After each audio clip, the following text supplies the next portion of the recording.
And we want to go back to breaking news. A $17 million plan to fix the landslide problem on Columbia Parkway.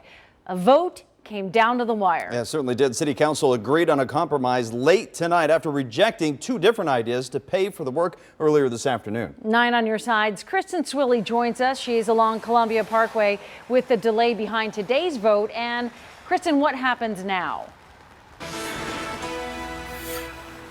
Yeah, good evening, guys. I can tell you everyone on City Council obviously agreed Columbia Parkway is a major emergency and a big priority for the entire city. Now, there were two opposing plans, really. One from the city manager, Patrick Duhaney, the other from City Council member David Mann.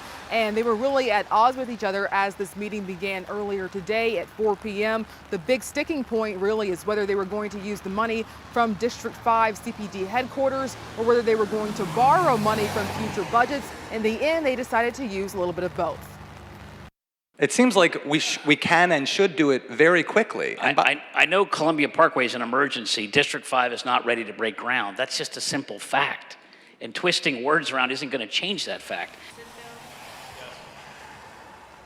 Now, that exchange continued with Mayor John Cranley, concerned about the interest the city would incur by borrowing from future budgets. With both sides deadlocked, council agreed to take a long recess and come back to City Council at 9 tonight to approve $9.4 million from the budget to build a new District 5 and $7.6 million that's already been authorized with property tax bonds. This allows council to re-examine District 5's future at a later date and borrows less from future budgets. Big picture, there was a broad concern by all camps that fast-tracking money for Columbia Parkway would bias the decision about the future of District 5 to College Hill or some other neighborhood, but in this case, College Hill, which could still happen, but is a public engagement process, and there are clearly strong opinions on more than one side.